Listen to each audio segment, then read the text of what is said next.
जय गुरु जी। शुक्राना गुरु जी, अनंतम अनंतम शुक्राना। गुरु जी के चरणों में कोटि कोटि नमन प्रणाम वंदन। सभी संगत जी को जय गुरु जी। संगत जी, आज का हमारा अध्याय प्रारंभ होने जा रहा है। शुरू करते हैं गुरु वंदना के साथ। गुरुर्ब्रह्मा गुरुर्विष्णु गुरुर्देवो महेश्वरा गुरुर्साक्षात् परब्रह्म तस्मै श्री गुरवे नमः। तस्मै श्री गुरवे नमः। जय गुरु जी। शुक्राना गुरु जी। संगत जी, देखिए गुरु जी ज्योत में विराजमान है और कितने प्यारे दर्शन दे रहे हैं। आप सभी भी लाइव दर्शन कीजिए। जय गुरु जी। शुक्राना गुरु जी, अनंतम शुक्राना। दो लाइनें गुरु जी के लिए हैं। सारे तीर्थ धाम आपके चरणों में ही गुरुदेव प्रणाम, आपके चरणों में है। सारे तीर्थ धाम आपके चरणों में ही गुरुदेव प्रणाम, आपके चरणों में। जय गुरु जी। शुक्राना गुरु जी। शुरू करते हैं। ओम नमः शिवाय। शिव जी सदा सहाय। ओम नमः शिवाय। गुरु जी सदा सहाय। नारद जी को भगवान विष्णु को क्रोधपूर्वक फटकारना और श्राप देना, फिर माया के दूर हो जाने पर सफल पश्चातापूर्वक भगवान के चरणों में गिरना और शुद्धि का उपाय पूछना तथा भगवान विष्णु का उन्हें समझा बुझाकर शिव महात्म जानने के लिए ब्रह्मा जी के पास जाने का आदेश और शिव के भजन का उपदेश देना। जय गुरु जी। शुक्राना गुरु जी। ओम नमः शिवाय। सूत जी कहते हैं, महर्षियों, माया मोहित नारद मुनि उन दोनों शिव गणों को यथोचित साप देकर भी भगवान शिव की इच्छावश मोह निद्रा से जाग न सके।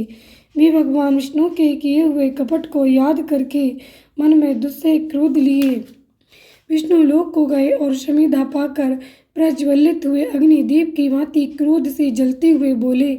उनका ज्ञान नष्ट हो गया था, इसलिए वे दुर्वचन पूर्ण व्यंग सुनाने लगे। नारद जी ने कहा, हरे तुम बड़ी दुष्ट हो, कपटी हो और समस्त विश्व को मोह में डाले रहते हो। दूसरों का उत्साह या उत्कर्ष तुमसे सहा नहीं जाता। तुम मायावी हो, तुम्हारा अंतःकरण मलिन है। पूर्व काल में तुम्ही ने मोहिनी रूप धारण करके कपट किया, असुरों को वारुणी मुद्रा पिलाई, उन्हें अमृत नहीं पीने दिया।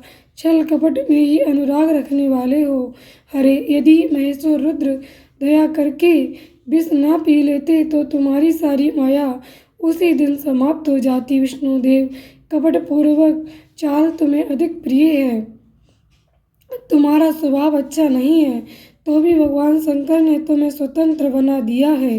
तुम्हारी इस चाल ढाल को समझकर अब भी भगवान शिव भी पश्चाताप करते होंगे। अपनी वाणी रूप वेद की प्रामाणिकता स्थापित करने वाले महादेव जी ने ब्राह्मण को सर्वोपरि बताया है। हरे, इस बात को जानकर आज मैं बलपूर्वक तुम्हें ऐसी सीख दूंगा जिससे तुम फिर कभी कहीं भी ऐसा कर्म नहीं कर सकोगे। अब तक तुम्हें किसी शक्तिशाली या तेजस्वी पुरुष से पाला नहीं पड़ा था, इसलिए आज तक तुम निडर बने हुए हो। परंतु विष्णु, अब तुम्हें अपनी करनी का पूरा पूरा फल मिलेगा।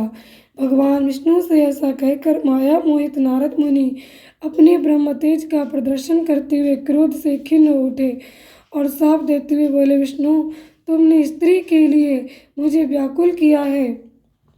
तुम इसी तरह सबको मोह में डालते रहते हो। एक कपटपूर्ण कार्य करते हुए तुमने जिस स्वरूप से मुझे संयुक्त किया था, उसी स्वरूप से तुम मनुष्य हो जाओ और स्त्री के वियोग का दुख भोगो।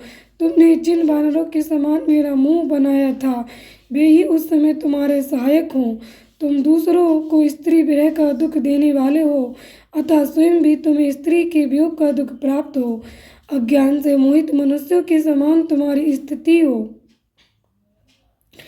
अज्ञान से मोहित हुए नारद जी ने मोहवश श्री हरि को जब इस तरह शाप दिया, तब उन्होंने शंभु की माया की प्रशंसा करते हुए उस शाप को स्वीकार कर लिया। तदंतर महालीला करने वाले शंभु ने अपनी उस विश्व मोहिनी माया को, जिसके कारण ज्ञानी नारद मुनि भी मोहित हो गए थे, खींच लिया। उस माया के तिरोहित होते ही नारद जी पूर्ववत शुद्ध बुद्धि से युक्त हो गए। उन्हें पूर्ववत ज्ञान प्राप्त हो गया और उनकी सारी व्याकुलता जाती रही। इससे उनके मन में बड़ा विस्मय हुआ। वे अधिकाधिक पश्चाताप करते हुए बारंबार अपनी निंदा करने लगे। उस समय उन्होंने ज्ञानी को भी मुंह में डालने वाली भगवान शंभु की माया की सराहना की। तदंतर ये जानकर कि माया के कारण ही मैं भ्रम में पड़ गया था, ये सब कुछ मेरा माया जनित भ्रम ही था, वैष्णव शिरोमणि नारद जी भगवान विष्णु के चरणों में गिर पड़े। भगवान श्री हरि ने उन्हें उठाकर खड़ा कर दिया।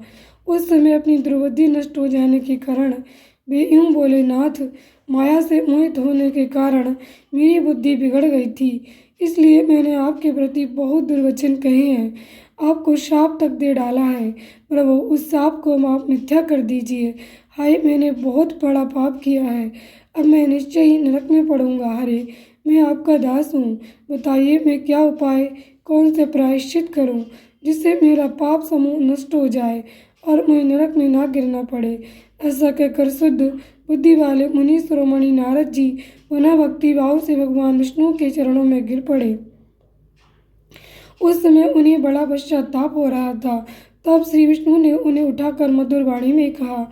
भगवान विष्णु बोले, तात, खेद न करो, तुम मेरे श्रेष्ठ भक्त हो, इसमें संशय नहीं है। मैं तुम्हें एक बात बताता हूँ, सुनो, उससे निश्चय ही तुम्हारा परम हित होगा, तुम्हें नरक में नहीं जाना पड़ेगा, भगवान शिव तुम्हारा कल्याण करेंगे। तुमने मद से मोहित होकर जो भगवान शिव की बात नहीं मानी थी, उसकी अवहेलना कर दी थी, उसी अपराध का भगवान शिव ने तुम्हें ऐसा फल दिया है, क्योंकि वे ही कर्म फल के दाता हैं।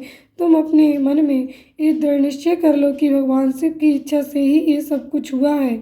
सबके स्वामी परमेश्वर शंकर ही गर्भ को दूर करने वाले हैं, वे ही परब्रह्म परमात्मा हैं, उन्हीं का सच्चिदानंद स्वरूप से बोध होता है।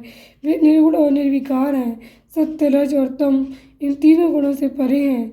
वे ही अपनी माया को लेकर ब्रह्मा, विष्णु और महेश इन तीनों रूपों में प्रकट होते हैं। निर्गुण और सगुण भी वे ही हैं। निर्गुण अवस्था में उन्हीं का नाम शिव है।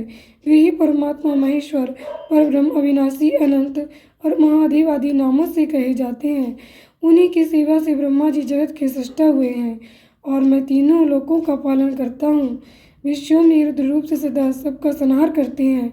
वे शिव स्वरूप सबके साक्षी हैं, माया से भिन्न और निर्गुण हैं।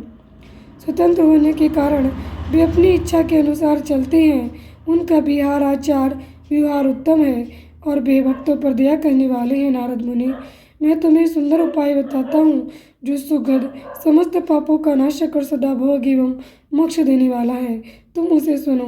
अपने सारे संशयों को त्याग कर तुम भगवान शंकर के श्वेत का गान करो और सदा अनन्य भाव से शिव के सतनाम स्तोत्र का पाठ करो। मुनि, तुम निरंतर उन्हीं की उपासना और उन्हीं का भजन करो, उन्हीं के यश को सुनो और गाओ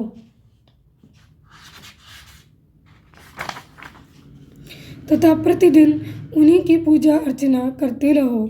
नारद, जो शरीर, मन और वाणी द्वारा भगवान शंकर की उपासना करता है, उसे पंडित या ज्ञानी कह जानना चाहिए, वह जीवन मुक्त कहलाता है। शिव इस नाम रूपी दावानल से बड़े बड़े पातकों के असंख्य पर्वत अनायास भस्म हो जाते हैं। ये सत्य है, सत्य है, इसमें संशय नहीं है। जो भगवान शिव के नाम रूपी नौका का आश्रय लेते हैं, वे संसार सागर से पार हो जाते हैं। संसार के मूलभूत उनके सारे पाप निसंदेह नष्ट हो जाते हैं। महामुनि, संसार के मूलभूत जो पातक रूपी वृक्ष हैं, उनका शिव नाम रूपी कुठार से निश्चय ही नाश हो जाता है। जो लोग पाप रूपी दावानल से पीड़ित हैं, उन्हें शिव नाम रूपी अमृत का पान करना चाहिए। पाप दावाग्नि से दग्ध होने वाले प्राणियों को उस शिव नाम अमृत के बिना शांति नहीं मिल सकती। संपूर्ण वेदों का अवलोकन करके पूर्ववर्ती विद्वानों ने यही निश्चय किया है कि भगवान शिव की पूजा ही उत्कृष्ट साधन तथा जन्म मरण रूपी संसार बंधन के नाश का उपाय है। आज से यत्नपूर्वक सावधान रहकर विधि विधान के साथ भक्ति भाव से नित्य निरंतर जगदम्बा पार्वती सहित महेश्वर सदा शिव का भजन करो। नित्य शिव की ही कथा सुनो और कहो तथा अत्यंत यत्न करके बारंबार शिव भक्तों का पूजन किया करो। मुनिश्रेष्ठ अपने हृदय में भगवान शिव के उज्ज्वल चरणारविंदों की स्थापना करके पहले शिव के तीर्थों में विचरो। मुने, इस प्रकार परमात्मा शंकर के अनुरूप महात्म्य का दर्शन करते हुए अंत में आनंद वन काशी को जाओ। वो स्थान भगवान शिव को बहुत ही प्रिय है। वहाँ भक्ति पूर्व विश्वनाथ जी का दर्शन पूजन करो। विशेषता उनकी स्तुति वंदना करके तुम निर्विकल्प संशय रहित हो जाओगे।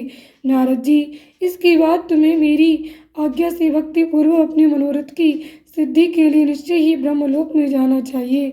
वहाँ अपने पिता ब्रह्मा जी की विशेष रूप से स्तुति वंदना करके तुम्हें प्रसन्नतापूर्ण हृदय से बारंबार शिव महिमा के विषय में प्रश्न करना चाहिए। ब्रह्मा जी शिव भक्तों में श्रेष्ठ हैं। वे तुम्हें बड़ी प्रसन्नता के साथ भगवान शंकर का महात्म्य और सत्यनाम स्तोत्र सुनाएंगे। मुने, आज से तुम शिव आराधन में तत्पर रहने वाले शिव भक्त हो जाओ और विशेष रूप से मोक्ष के भागी बनो। भगवान शिव तुम्हारा कल्याण करेंगे।